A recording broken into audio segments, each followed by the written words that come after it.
It's time for Breaking Chains with the Full Gospel Hour of Prayer. Join us for prayer, praise, and worship with Pastor Beatrice Smith. It's Breaking Chains with the Full Gospel Hour of Prayer on YAT Radio. Good evening, good evening. Today is a good day. We're breaking chains this afternoon with Healthy Monday, and we are here to talk tonight with Queen Sheena and King Bo, and I'm Elder Katrina, and we say good evening. I hope that you all have had a healthy day, a rich day, and a prosperous day. Tonight, I'm excited. I'm extremely excited because I feel good. It's been a good week already, day 2 of the week, right? And I am just so excited to hear what the Queen and the King has to talk to us about tonight because I have my pen and my paper handy. Are you guys ready? Yes, we are, Queen. All righty. All right. How's all my beautiful people doing out there today? I hope everybody's enjoying the beginning of their week and enjoyed their weekend and had a fun and safe weekend. Good evening, kings and queens. How's everybody doing this evening? I'm looking forward to another fabulous, fantastic, informative talk with you all. Hopefully we have some call-ins, so we can get some, get the community, get some camaraderie, get some relationships building around here. But I'm looking forward to tonight. Absolutely. And as a matter of fact, let's go ahead and give everybody a number so that they'll have something to call in to. We don't want them calling in to dead air. So listeners, listen, we want you to join us tonight. Feel free to dial in to 858-357-9137. Or you can log on to www.blogtalkradio.com and listen in so that you can fill in and be able to help take up a little bit of this air that we are breathing and understand what it is about living a healthy life or getting to that point where you are feeling as healthy as you are doing. All right, I'm letting you guys take it from here. Wonderful. So tonight, ladies and gentlemen, beautiful kings and queens out there, me and my beautiful queen wanted to let you guys know a little bit more about us, our life mission, and what we're currently doing in the community and how we're making a difference. So bear with us a little bit. We might jump around from here to there. And basically, this relates to health because our whole mission is the health of our community, the health of our people. Again, physically, mentally, spiritually, economically, relationship-wise, anywhere where we can improve. Me and my wife are going to be there to try to help our people improve. And that's why this radio show is so wonderful. And, again, we want to thank you for the opportunity to be able to reach the people and let them know how to possibly live a healthy lifestyle or a healthier life or how to implement a few things that boost the value of their life. So, again, thank you for this opportunity. And I guess we'll get to telling you a little bit about us and how we got to Alabama and how we got to the point to where we are now. And we hope we don't scare anybody out. We ain't scared. So, me and my wife are both originally from California. I'm not going to go too far back, so I'm not going to talk. But we do both come from the hood. We do come from, my wife says, humble beginnings or troublesome beginnings, or we come from the statistical life that is portrayed negatively in our community throughout the media. So we had when I was young, I lost my father at age 8, which can be detrimental to a child's mental health. My mother suffered from drug addiction not long after that. I was placed in and out of the systems and stuff throughout my childhood, throughout the juvenile systems, and because I was a rebellious kid. But no one took the time to think about my mental health status or getting me. They put me in front of doctors, but they never thought about how can we really help this guy? How can we really get to the bottom of the problems? So anyway, again, I'm not going to stay too far back on the beginning of our life, but we had it rough coming up, and we our story is a story that probably needs to be told, especially to our youth. So me and my wife met, and we fell in love, and we started to have our little people and have our family, and we ended up, and this is all in California. The way we got out here to Alabama was we came out here to help take care of my wife's grandmother and mother in Birmingham. So we agreed to come out here. Long story short, the mother was kind of too much for us to handle, and the grandmother was too sweet for us just to roll up and go back to California. So we ended up coming to Mobile so we could be close. And, you know, my family was from Mobile, and I also wanted my kids to experience Mardi Gras as I did when I was younger. So we came out here, and we kind of got stuck in a year lease. And when we lived down there off of Azalea Road in Seabreeze. And, you know, we people weren't too friendly to us at first because we talked like Californians or police. So that's what they like to say, you know, you talk like a police. But we immediately started helping the community. So we had a tyrannical manager over there who used to intimidate people. She was just blatantly racist, you know. But one thing we know is that the law, whatever the law is, that's what we go on by. So you can have your preferences on people, your biases, but, you know, today we're going to go by the law. So I was empowering our people over there in that particular apartment building. The manager was saying stuff like, you guys can't hang out on your porch, or you guys can't do this, or you guys can't do that.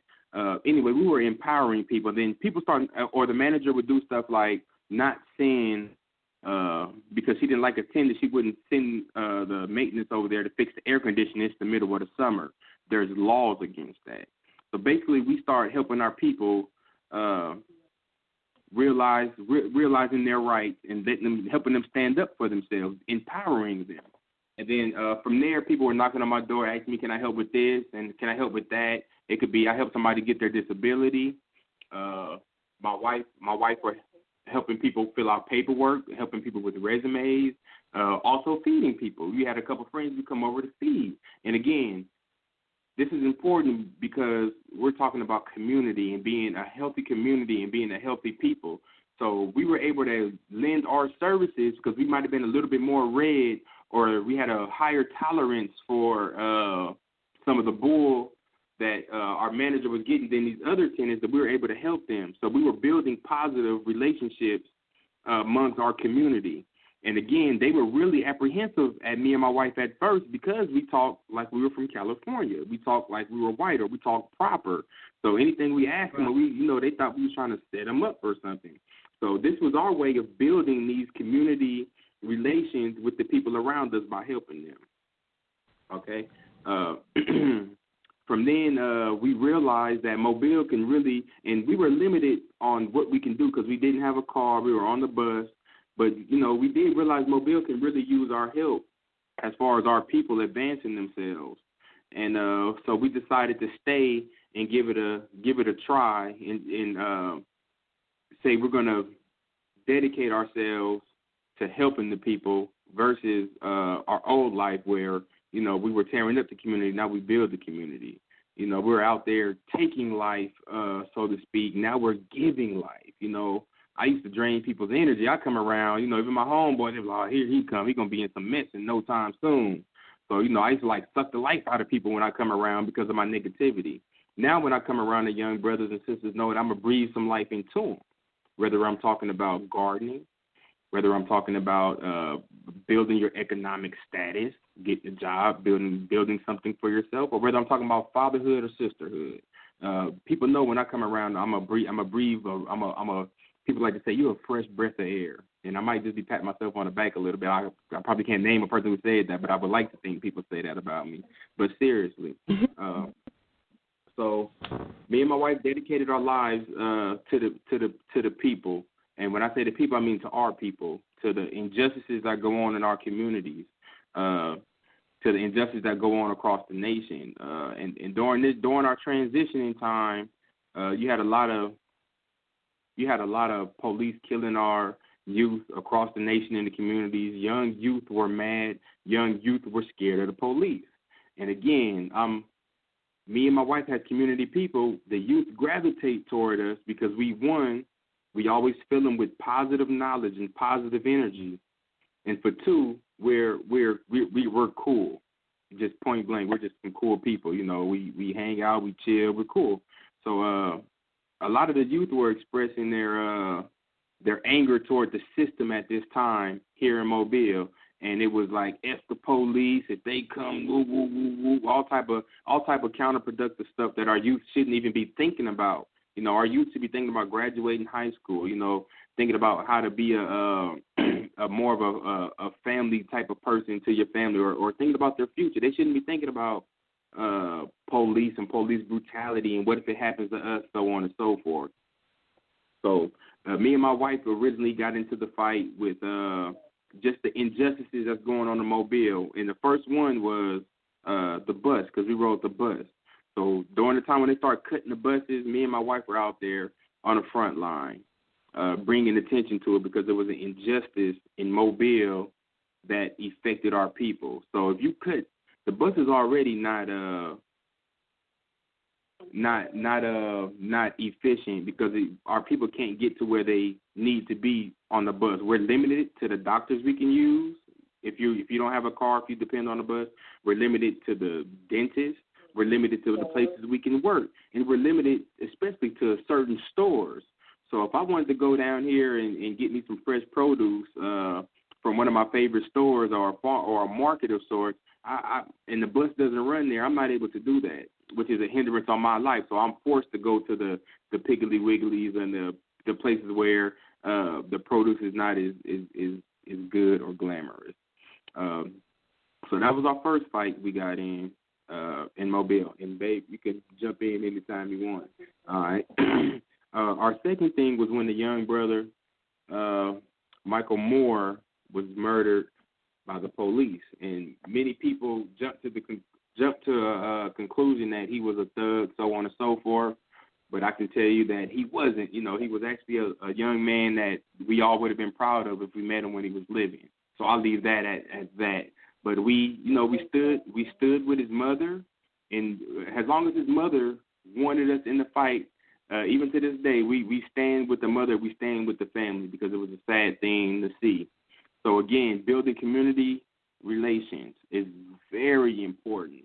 Building these community relations is very important. So that was the injustices we seen in Mobile. And as we continued our fight and we continued to want to be difference makers in our community, we started to realize that health was the issue in Mobile, in the South, in our country, or whatever. Health is the issue with our people.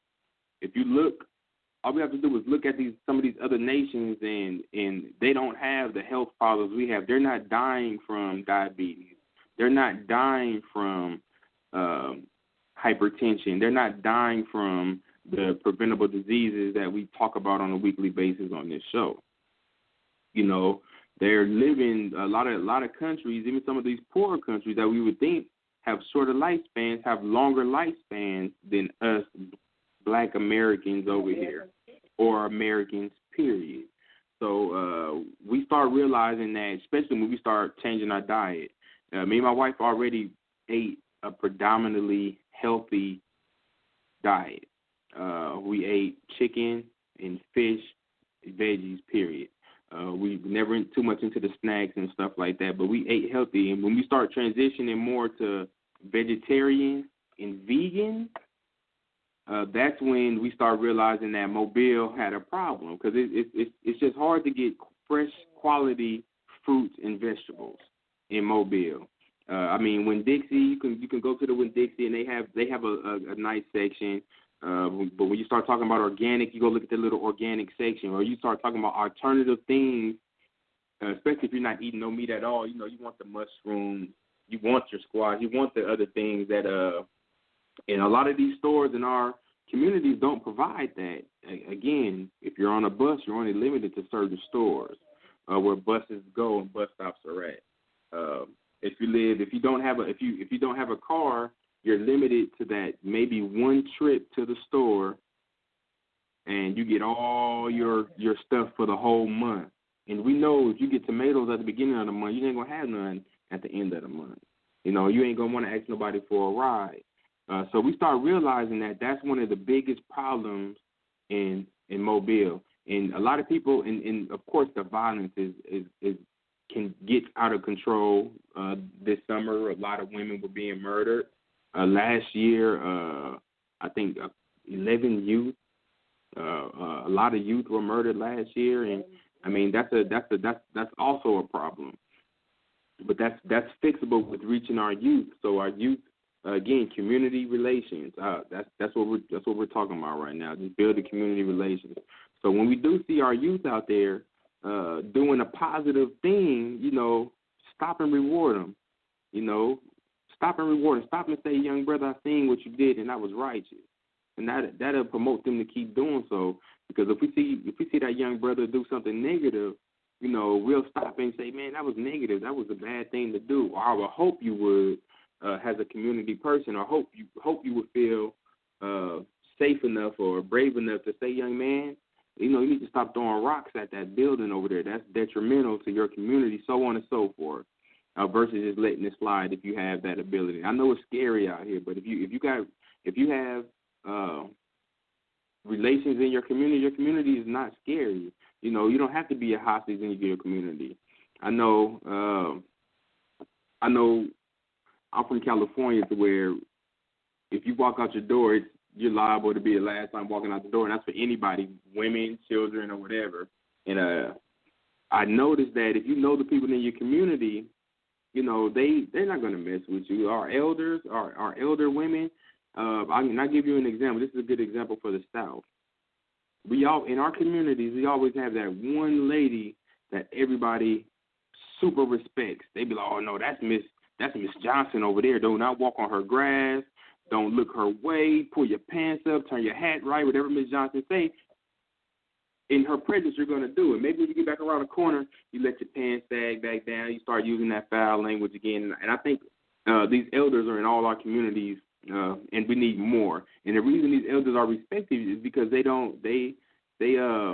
demand respect from the youngsters, and they know them. So a lot of these elders have been knowing these kids since they was little chumps. So you better not be disrespecting me. I helped raise your mom. I helped raise your grandmother. I know you. So I say that to say, if we get to know the people in our communities, which is me and my wife's mission, we get to know people in our communities, then our communities automatically become healthier, become safer, because it becomes a family, not just my neighbors or not just the people that stay across the street. You become family. So that's one thing we could do today to build community relations.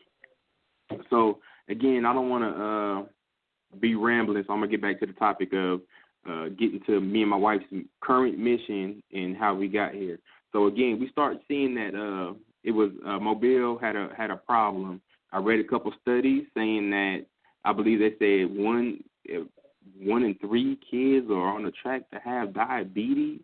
They did a study, and like I said, saying that the kids are getting bigger and bigger. And that, I don't know if you guys know out there, but type 2 diabetes used to be, well, first of all, type 2 diabetes was almost not even heard of 30, 40 years ago on the scale it is now. And then 15 years ago, you weren't seeing kids with type 2 diabetes. Some kids did have diabetes, but I believe it was type 1. But type 2 diabetes kids are being born where they have to stick themselves with a needle every day.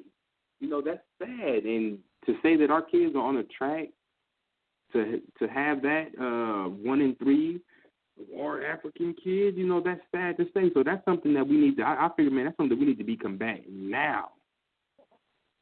So our mission today, how we got to where we are, our mission today is to get rid of the food insecurities our people have, make fruits and vegetables more easily accessible to our people through community gardens, through teaching people how to grow.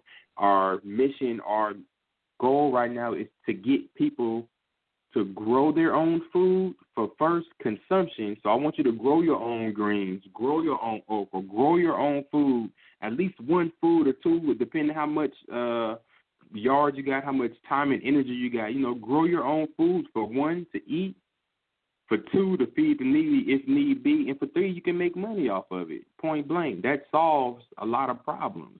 So you have fresh fruits and vegetables available to yourself, at least the ones you grow, and you can create a community market or on your street. Imagine, I'm rambling, but imagine if one neighbor grew all the tomatoes, just was responsible for watering the tomatoes and harvesting tomatoes. The next neighbor grew all the cucumbers in her yard. The next neighbor grew all the squash. And these 3, 4 neighbors, all the community, comes together and says, look, we're going to do a farmer's market. And you sell your squash, tomatoes, and I sell this, so on and so forth. And we trade what we don't sell, And that's community. That's people eating. That's people not having to depend on the government as much. So if you do get food stamps, now you're able to use those food stamps to eat healthier now, because that's one of the problems with our people that have to get assistance is that we don't have enough to eat healthy as we would like to all the time, or don't have the willpower to do so. But a lot of times, you go in, I'll be disappointed when I walk in these stores and I see lack of variety of fruits and vegetables. And I can see it. Some people just walk in the store and say, "Oh, this is all they got, so this is my choice." They don't know that it just sucks, and that's what we're trying to get rid of right now. We're trying to bring attention to the lack of fresh fruits and vegetables in our communities, and most people may not notice it. But to all the listeners, all the people who will be listening to this, when you go to the store, look, especially in our black neighborhoods. Look at the produce. See what type of produce they have. See if it's fresh. Inquire. Why we don't have mushrooms, or inquire why we don't have artichoke in our stores and stuff like that. So I mean, we need to and that's what me and my wife are here for. So basically, I'm going to let my wife talk about some of the things that we're doing in the community to make a difference and to get our people eating and living a healthier lifestyle, starting with the community garden. Well, of course, I'm always going to say, Queen Katrina, do you have anything to add to what King Bo just said? No, Queen, I'm just listening and basking in what he's talking about, because I, too, have a story, and it's just interesting just listening to the tidbits and how you all got from point A to where you are today. And it's really making me kind of chuckle underneath, because where people normally see this as a struggle, transportation and different things, you all have let that serve as a strength to, make the system work for you. And I think that that's what our people in the local community need to understand. Instead of, just giving up so quickly to what society is putting upon us, we just need to really just, use it to our benefit instead of our detriment. But Queen, go ahead, because I'm just listening. But that is very, very true what you just said. A little bit about myself. Like my husband said, I'm from Compton, California. And yes, everything you heard about it is true. A little bit. No, I'm just kidding. We're nice people, I promise. But growing up there, my dad actually moved us away. Me and my two brothers, I have an older brother and a younger one. My dad actually moved us away from there when I was about maybe like 8 years old. Well, I got shot when I was 8 years old, so yeah, it was time to bounce at that time. So my dad moved us to Orange County. And that's where I went to school at. And, my mom moved to Alabama. She had, like I said, during the 90s and all that, she went through the drug issue or what have you. And she moved us to Birmingham. So I ended up staying there with her. Like I said, she was still doing the kind of street thing. So I kind of had to fend for me and my brothers. We were living with my great aunt, who was like 70-something at the time and had no business being left alone with 3 kids. So that was that story. And like I said, she kind of had me believing that my dad was like the worst person in the world, and he was like the best person in the world for me. And I found that out later when I moved back with him, and like I said, went to high school and all that stuff after me and him worked out our little kinks in our relationship. And he just really gave me a new, like my husband said, he gave me a breath of fresh air on a new life. When I started living with him, I didn't have to worry. I could just be a kid again. And it was hard for me to get used to that in the beginning, so that's why me and him butted heads a lot. But I got into the street stuff, the gangs and all that. But like I said, he brought me back around to realizing that, you know, what life could be, and there's way more to life than what I was doing, and that I had a father who cared, who always cared. When I was 18 years old, he showed me all the receipts he had ever sent me from Western Union, that the money my mom never gave me. So he was that kind of father that didn't even feed me any information until he knew I was ready. So I do appreciate him for that. I ended up going to college in Birmingham when my mom got sick. I went to Auburn, actually, for 2 semesters. My mom got sick in Birmingham, and I moved back and ended up going to UAB, graduating with an associate's in business accounting. When I got out of college in 2008, of course, that was when the recession came, and I couldn't even find a job in my field, so I started working at a paper production company in Birmingham for a few years, and it was all good. Moved back to California, met my husband, and the rest is history as far as from how we got there to Mobile. Doing the community gardens, like I said, when we first got here, we were struggling. Like I said, we moved from a situation we thought was going to be good, and we kind of came here with nothing because we had to get out of the situation we were in Birmingham. We were on the bus. Like I said, that's why community is so important to us. When we were on the bus, and I was actually pregnant with my last child, every day riding the bus, getting up at 5 in the morning, catching the bus at like 5:45, 6 o'clock, and the same people going to work every day and the same people getting off at the same time and connecting on buses, we became a big family. It came to the point where we could get on the bus and, like, hand our kid to somebody, like, here, can you hold him for a second while I put my dollar in the thing? And then, you know, everybody, like, knew everybody, and it was a wonderful thing, and that's why community is so important. When they cut the routes and stuff, we were really upset about that because, like I said, people needed that to get to work. A lot of my friends at the hospital, I was at Mobile Infirmary, lost their jobs because it stopped going to Pritchard, and it was just awful. And that was our first injustice that we fought for here in Mobile, as my husband said. After, like I said, once we got our little van that we've had, we love our little van, yay.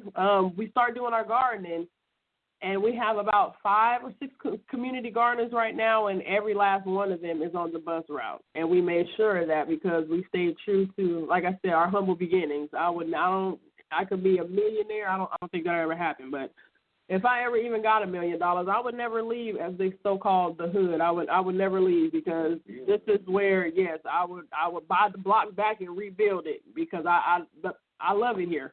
Like I said, the bad things are perpetuated and all that stuff, but I do love the essence of black people. I love the essence of us, just us hanging on the porch, us having the cookouts, us doing, you know, we are a tribal people. Community is in our blood, and it's there. We just have to tap back into it, and that's what me and my husband are really here to do. Our mission is to promote the culture, to make you proud of your black skin, proud of your red skin, proud of your yellow skin, proud of your culture and what we can do and what we have done, and how we can be self-sufficient in this economy that we're living in now, because it's about to hit the fan.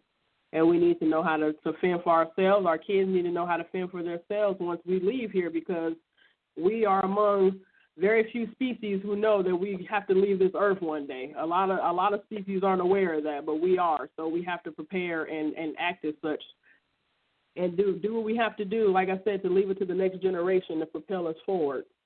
So that's really, me and my husband's mission is community and unity, really. We can't do anything without that. We all have to be on the same page about the mission. We don't necessarily have to agree with everything. We all have friends, relatives. You don't agree with everything they say, but they may be your favorite cousin or your favorite this. You don't have to agree with everything that someone does or says. As long as it's not detrimental to the mission or counterproductive, then the mission should be at hand. Like I said, that should be the main thing. And we have to surround ourselves with like-minded people. We have to feed this good energy into people and let them know that I hate to sound like Jesse Jackson, but they are somebody. Yeah. That may have been Al Sharpton, I don't know. But we have to speak these good things into them and let them know that they can make a difference. They are intelligent. We are around intelligent children every day that they probably don't even think they have a chance in life, but they are very, very bright, and they could teach us something. As they say, a child will lead us because they still have the innocence. They still have that zeal to learn, and we have to hone that. We have to really, like I said, gravitate to that and listen to them as well, because it takes, like I said, the circle of life. The intergenerational gap needs to be closed, and that's what we're here to do. Right. So here in Mobile today, some of the disparities or health disparities that we're suffering from is, one, the obesity and the complications that come from that, and the preventable diseases that we're dying from. Two, our city and most black communities, they care a little bit less about the poor black communities. And right now we have over 21 million gallons of waste in our waterways around Mobile. That includes rivers, and that's all from the city because they have old, outdated technologies for the water treatment system. We have piles of coal stacked up less than a mile from a school, and right next to a black community, an uncovered pile of coal. And as you know, coal dust is detrimental to health. So we may not get if our kids that go to this particular school may not have symptoms while they go to the school, but those symptoms might show up a little bit later in the form of asthma, bronchial issues, so on and so forth, and all the other things that the coal miners have to deal with. Uncovered coal right here in our communities.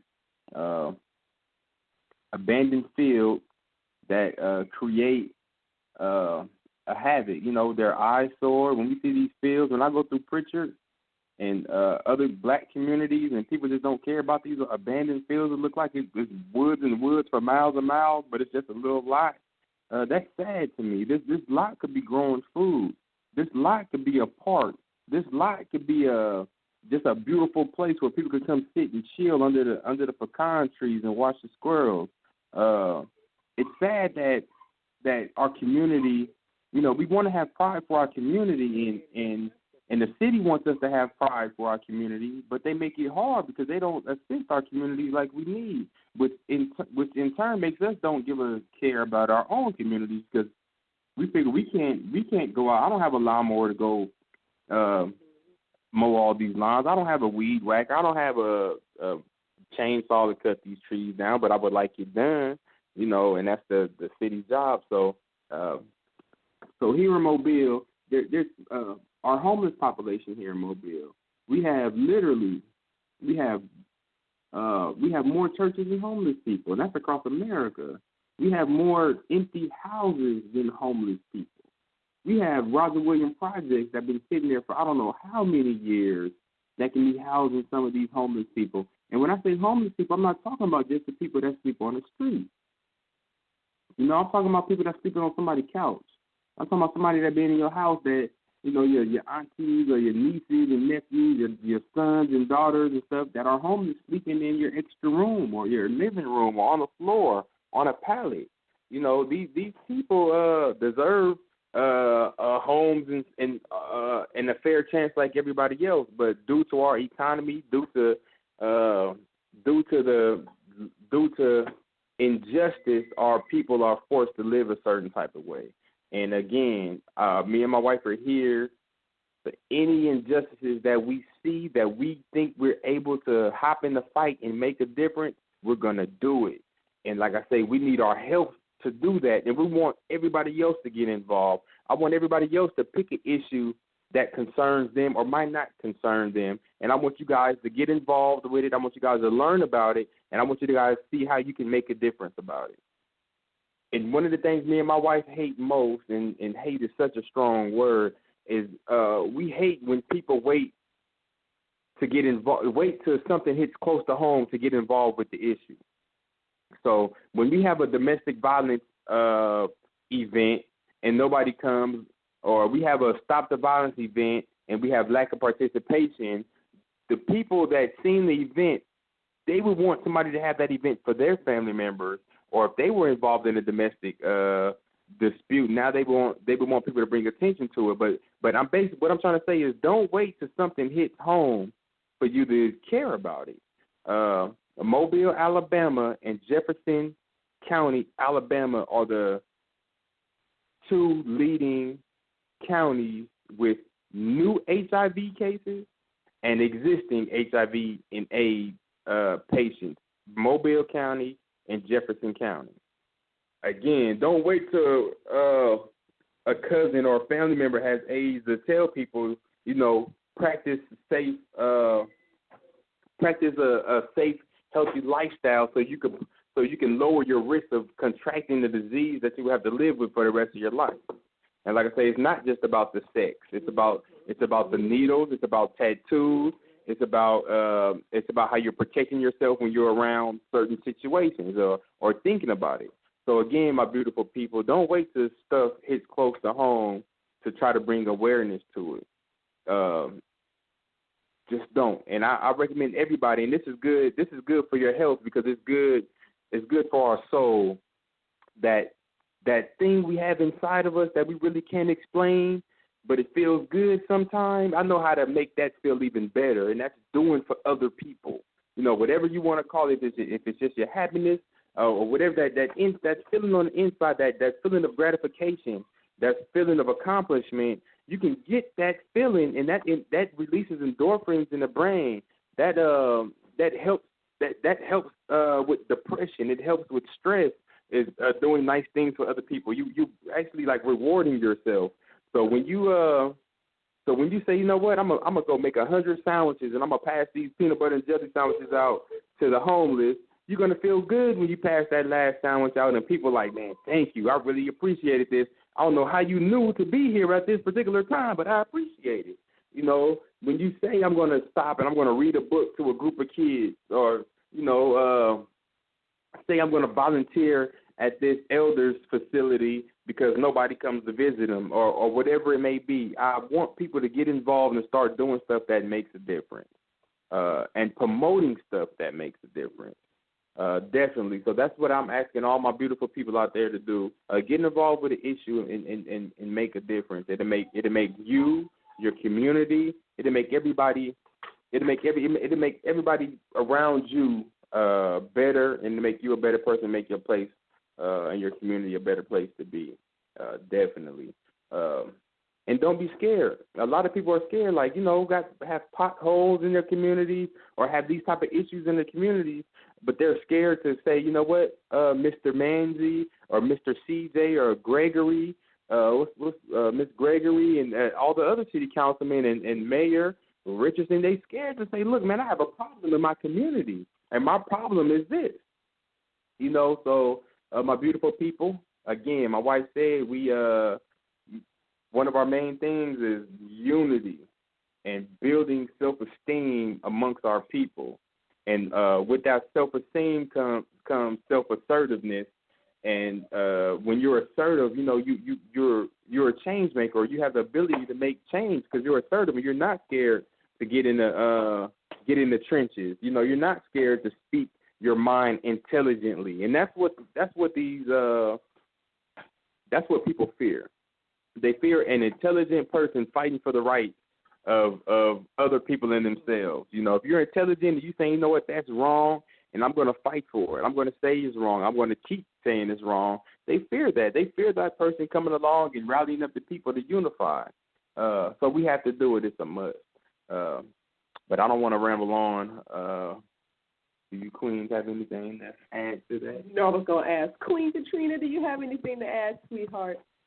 No, ma'am. Believe it or not, I am still just really tuning in, and I can't say that I didn't know about some of the statistics and some of the disparities and the things in which we deal with in our community, but it's really good to hear more information and to just give us time to really put things in perspective. And I think my closing mark would be, what are we doing?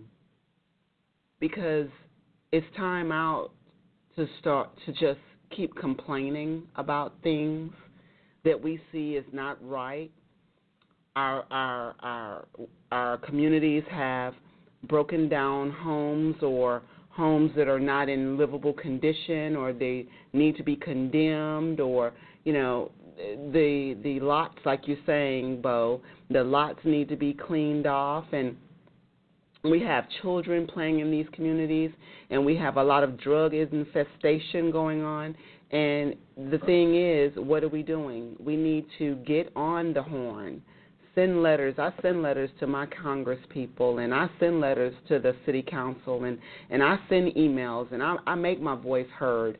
I don't get a chance to go to the town hall meetings, but I feel like now that I have the open door policy to go into the mayor's office and say, hey, these are things that I notice, again, being our sister and our brother's keeper is what we need to do. So what are we doing? Are we constantly fighting each other and just saying, well, it's none of my business, or are we really trying to make the community better, not just for us, but our today, which are our children, not just the children that we birth, but all of the children in the community are our children. We have a responsibility. And the problem is we want to shun our responsibility until something happens. And then we want to start talking and saying things that's not going to help the situation, but just, I know that wasn't going, it wasn't going to turn out right, or So it's time for us to stop talking so much about one another and start pulling our resources together. And yeah, maybe you don't have a lawnmower, Bo, and maybe I don't have a lawnmower, but we can definitely get on the horn and talk to the city council and say, look, this is a problem because of X, Y, Z. And I love my community. And I don't want you to wait until it's time for you to get a vote to come and start working on the community. I want you to work on the community so that when it is time to vote, the people don't have to wait and figure out what it is that you've done to help our community. It's really time to just pull together and come together. It's time out for all of this, everybody, to each man for himself, so to speak, or running over the next man to get to the top, or what we think is the top. It's time out. I'm really trying my best not to be angered, because anger doesn't really help with me right now. Stress doesn't really help with me right now, but I'm very passionate. I've learned to turn that anger into passion and saying, you know what, it's time. It's time to pull it together. It's time for us to pull back our community and do what we need to do to save not just the future, but our today. The children that we look at every day, we don't understand. They may be acting out because they don't have, because their parents are without jobs or whatever. But that's none of our business. You know what I mean? Like, our business is to make the community our business. That's our business. Get around to know everybody, and like you said, just getting out there and community. We have to get to know each other, because otherwise we're just going to continue to be strangers. Like you said, go ahead, Queen. No, I was just going to say, Queen, I'm sorry. I'm so sorry, but I was just thinking, like, how many of us know our neighbors? How many of us feel comfortable going over, not to ask your neighbor for a cup of coffee or a cup of sugar, but to just say, you know what, I saw some negative activity going on, or I saw someone going to your driveway, or I know you're getting ready to go out of town. Let me help you. Let me check your mail. Let me be what the neighborhood watch community that's in all of the more well-to-do neighborhoods. Hey, we can formulate our own neighborhood community right now. Right. Yep. Not waiting until somebody breaks into a mailbox. It's just time out. Go ahead, Queen. To say that about the neighbor situation. We had a neighbor who lived next door not too long ago. And he knows, he knew our habits. Let's leave, and we go to the gardens. We do this, we do that. We're family people. And one day he stopped my husband, and he said, I came over here last night and was somebody sitting on your porch. And he said, it wasn't nobody, that I ever seen come over to your house. So I said something to him, and he left. He said he was just sitting there, but I just wanted to let you know. And he's the young guy that lived next door, and I really respected that because, you watching out for my stuff, and I appreciate that. It's the little things. Right. Definitely. So it definitely, like I always say, it takes a village, and it's definitely true.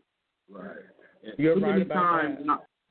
I want to address two things you said because I deal with the anger also. But first, I want to say something about the community. Too many times in our communities, we're scared, or we have a fear to talk to somebody, or we have a fear of getting to know somebody, or we just don't know how. And I know we have a lot of holidays. Me and my wife don't partake in many of them. But, one of the things we like to do, like during Breast Cancer Awareness Month, we make breast cancer ribbons. And, to our community people, we say, here's a couple breast cancer ribbons. Here's a breast, and that opens up the door to talk. This last weekend with our little friend, Kaylon, our little 7-year-old buddy who got shot in the arm. She's a soldier. She's a trooper. She's doing well, everybody. We had the little function that we had for her. We were able to meet her mom, her family, some more of the community. So throwing on those community folks. When people smell barbecue, they get curious anyway. So and then from the event that we threw for Kaylon, her and my little girl are like best friends now. They're almost inseparable. Even on that day, every picture that seriously, it was amazing. So every picture that Kaylon in, my little girl's in, and I told my little girl, I said, man, get off the picture, let her take her pictures. And the little girl said, no, I want Jalen in the picture with me. I said, okay, then go ahead. So it was wonderful. And again, we're building. Yeah, it was good. So again, we're building community, we're building relations. The other thing I want to address is the anger thing. Now, no matter what, almost all the time when us black people stand up for ourselves, people say you're angry, you're mad. And it's like, no, I'm not mad. I'm just letting you know I'm not with the BS. I'm just letting you know I'm not taking this mess. And you can say I'm mad, but I'm not. Every time I ever got in, even with the manager at the apartment I was telling you about, I'm a big black guy, So I just happen to sweat. I have a sweating problem. So when the summer, I just always sweat. I could walk 10, 15 steps and I'm sweating. So if I'm ever trying to stand up for myself or stand up for somebody else, which I do often, people always accuse me of being angry. It's like, you're angry. And it's like, you know what? So what if I am angry? That's an emotion, And again, most of the anger that they assume is passion. So when I'm out here talking about, and people think me and my wife are crazy revolutionists or crazy revolutionaries, and they're right. We're crazy revolutionaries. But when I'm talking about change and I'm talking about it with passion, people are, he's just an angry black man, or they call him angry blacktivist, or you're just an angry black man. It's like, no, I'm not angry. I'm passionate. You don't see what's going on over here? You don't see what's going on over there? You don't see that we're all caught in this trap? Same thing.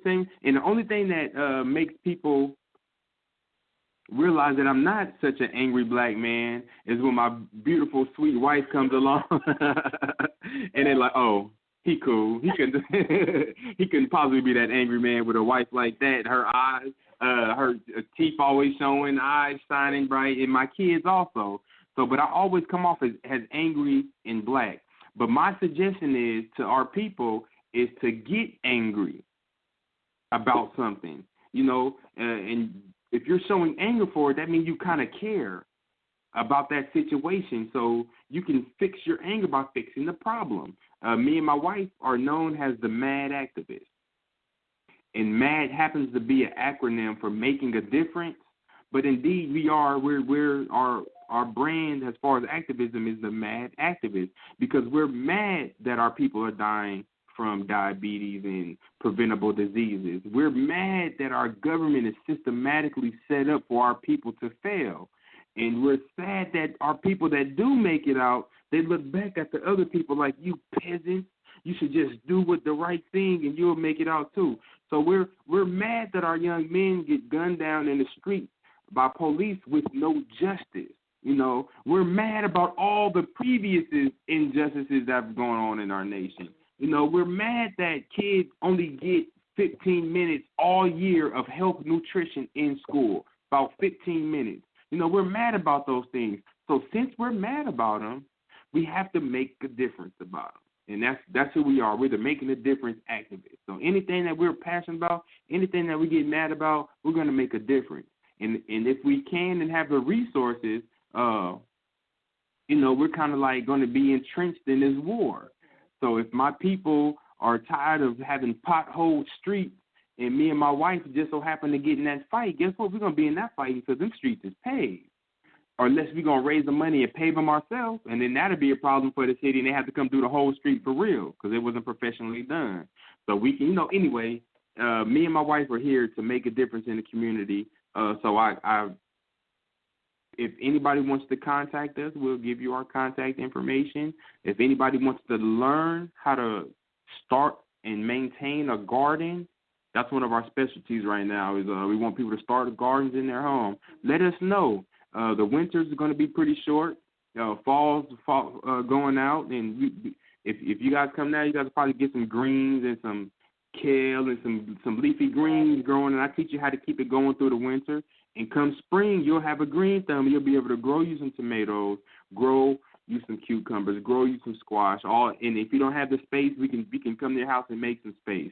But that's who we are. We want to make a difference. Okay. Wait.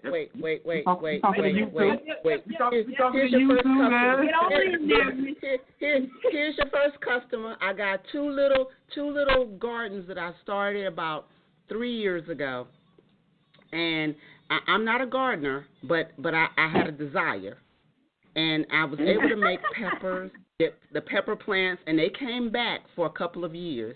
But I did too much. You know, I got all excited. I had squash, I had eggplant, I had sweet potatoes, I had okra, and what I wound up getting was a big glop of. Oh, I had cantaloupe too. I had a big glob of weeds that just got tangled up. You know, I mean, so I'm the first one on the list.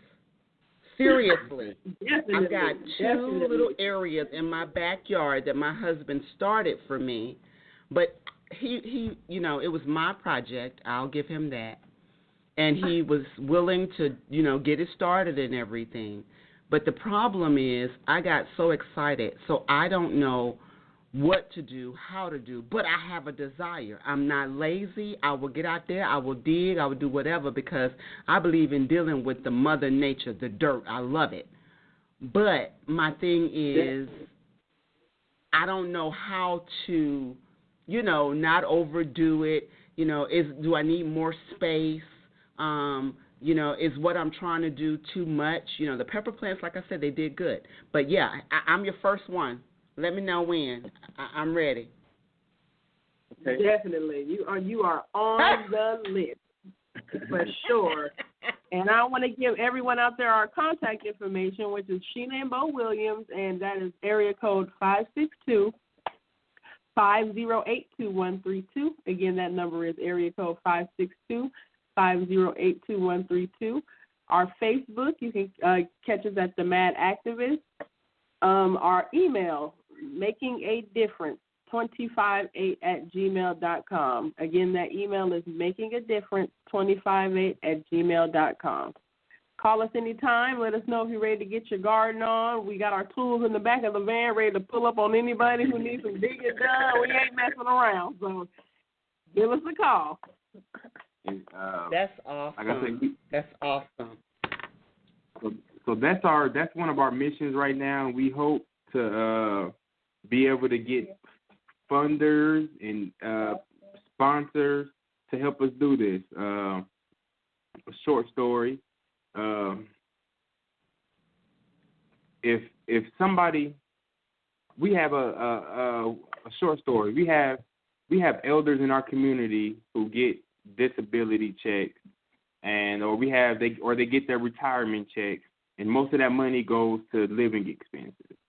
And when they go apply for food stamps, they give them $34, $54, not nearly enough to supply them with an adequate amount of food for the year. So, like you said, a little plot of land or a couple buckets, a couple pots would be able to help somebody feed themselves through the summer off of one squash plant, off of one cucumber plant, a couple okra. Man, we were eating so many okra this summer, it was crazy. And I believe you could probably plant okra in your grass, and it's gonna come up and be some good okra because okras are resilient. So if we can just get people to grow and get people to see the benefits of growing your own food, and then if you got too much, like I say, if you're one of those ambitious people and you dig you a whole big old plot of food, use it. Don't let it go to waste.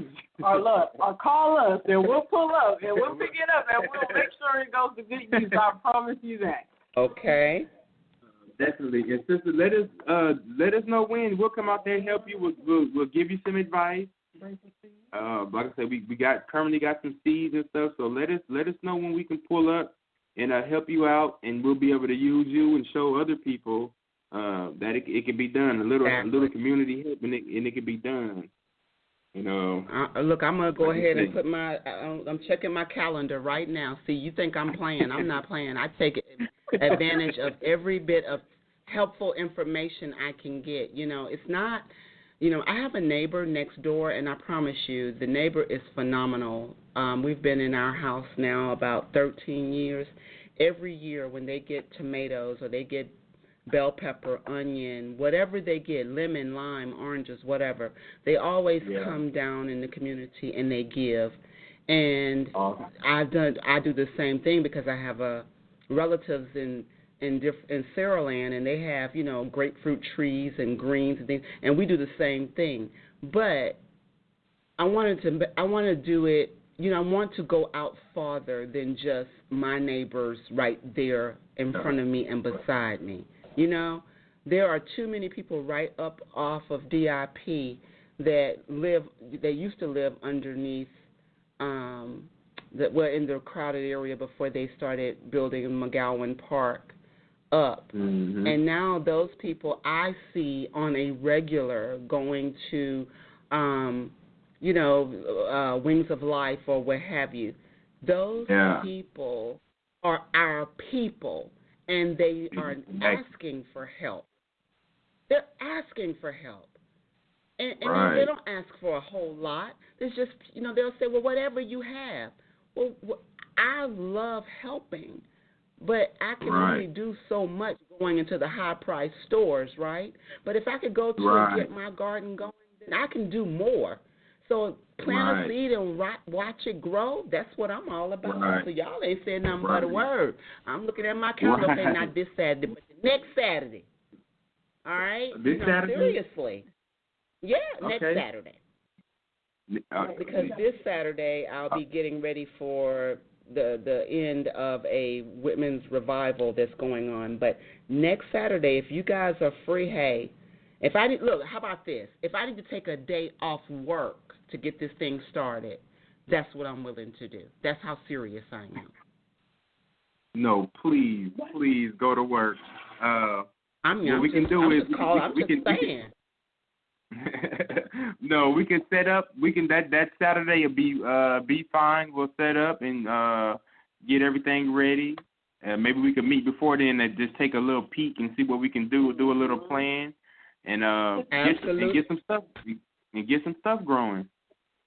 Let's all right. keep growing. See, now our listeners are listening in, and I want them to know that I am serious about this. I don't start, something that I don't finish. And that's one thing that I'm very passionate about. I've learned to let my anger king go into a more positive state and make it more passionate. But I'm still working, I'm still I'm still in progress, a work in progress. But that's therapeutic for me, working in the garden. I was just going to say that. I was just going to say a garden by itself knocks down so many health disparities holistically. It's therapeutic, it's meditative, it's exercise, and you're getting fresh fruits and vegetables. You're getting sun. You're moving around, you're looking, you're kind of happy, and you get the one of the things that we look over a lot is the power of nourishment. Did I say it right? Nourishment. You did. Or nourishment. So that a lot of men, we don't have babies as men, and some of our elders ain't had, but we can help a plant grow. Our elders, they love, they can't handle a baby and watching them grow, and but your plant you can, and then your plant becomes your baby, becomes your friend. You see them tomatoes coming, you get to talking to it, like my wife just said, because it's alive. It has DNA, it has genetic strains, and it's alive. So a garden does so many wonderful things for us. So many. It will thrive just like it makes you thrive. If you pour love into that soil and those seeds, and as those seeds sprout into something that's going to become productive and yet filling and satisfying to your palate, just think, if you feed it love, then it's going to give you the same love back into your body. It's a cycle, and it's not a vicious cycle. It's a healthy cycle. It's a healthy, exactly. And this is what we want to pass down to our kids. We want to pass down the growing of food, eating healthy foods. We tired. We gonna break this unhealthy cycle of diabetes and obesity in our community. We're gonna break this cycle. We're gonna teach our kids. And there's nothing like, I just ate we still got tomatoes growing, believe it or not, gardeners out there. They know tomatoes is usually a warmer weather, so I ate a fresh. Every time I go to our garden, I get fresh cherry tomatoes. I rinse them off and I pop them right in my mouth, and they're the best tomatoes I ever tasted in my life. Every time I eat one, I say, man, this is the best tomato I ever ate. Man, this is the best. Every time I eat one, I say it to myself because in the store, when they anytime they start mass producing stuff, it's about the dollar bill. It's not about the perfect tomato with all the nutrients. And I don't care if it's lopsided. I don't care if it, I don't care about that. I don't care about the perfect round tomato. I want the nutrients that's in those tomatoes. So like I say, definitely, me and my wife look forward to coming and helping you with your garden. And for anybody else, as long as me and my wife have time and the energy to do so, we would love to help everybody else get growing. And give people the opportunity to possibly make some money off of it through farmers markets. We and my wife are the assistant managers at the farmers market in Pritchard, and we're trying to build that. I think this was the second year of it being done, so we're trying to build it up to be the best farmers market. Many people don't know about it, so we're promoting it now, getting ready for the spring. So when we grow all that food and we've ate all we can eat, and we've given away all we can give away, and then you can make your money off of it and help you sustain yourself. So if you got some backyard and some sunshine, and you want to possibly learn how to make some money off of your yard, even if it's a small space, let us know. And there's so many. I could talk about gardening all day. There's so many beneficial things that we can grow in our garden that we might not think about, such as mint, such as sage, such as all the basils, all the stuff we got in our cabinet. We can literally just like rosemary, just grow that right outside our back doors, whether we have just a porch or whether we have a balcony or whether we have a full yard. So a lot of the stuff that we spend a lot of money on in the store, and believe me, when you sprinkle that oregano out of that container, it's nothing like some fresh dried oregano that's only a week and a half old being put on your food. Or some fresh thyme. Oh, I can talk about it all day. So again, look, stop. There's no garden too small, and there's no garden that's too big when it comes to us. Definitely. So everybody use us, and like I say again, I want everybody out there to vow to make a difference. Get involved with the issues. Stop talking about it. Stop talking about the violence in the community. Stop talking about domestic violence. Stop talking about wanting to do something. Stop talking about people actually get out there and do it. You don't like something that these sisters out here doing, get out there and make a difference about it. You don't like how these sisters talking crazy and nasty these days, start a campaign to tell sisters, we got a clean mouth campaign going. Brothers, we got to pull your pants up campaign going, or we got to respect women campaign going. It don't take much to start a campaign to get people involved. So, me and my wife want to tell everybody, get involved with the issue and make a difference today for tomorrow. Well, I tell you what, you have given. I'm sorry. Go ahead, Queen. Go ahead. Go ahead, Queen. No. You go ahead. I just wanted to add that, everybody contact us for all your gardening needs or community activist needs or injustices or anything like that. You can contact the Mad Activists. But honestly, we just really, really, really want to get the sense of community back, unity back. We just need to love on each other. I consider myself and you as well. I know we haven't met each other, but I consider us goddesses of love. Goddesses of love. That's what I consider us. That's and it's all right. about. Absolutely. It's all about spreading that around, not sprinkling it, but spreading it on, pouring it on, and pouring it on thick. So that's what we're all about. So as usual, love, peace, and health, everybody. All right. We thank you guys so much for sharing that wealth of information, and I'm telling you, I am so excited. So listeners, you really have no complaints. You have nothing to hold you down. Tonight we have broken chains because we have talked about Healthy Monday, not just Monday, but healthy every day. By starting up, pulling up your sleeves, rolling them up. You have no excuses now because the Queen and the King have laid out their information. So you are listening, again, to Breaking Chains with Healthy Monday Night.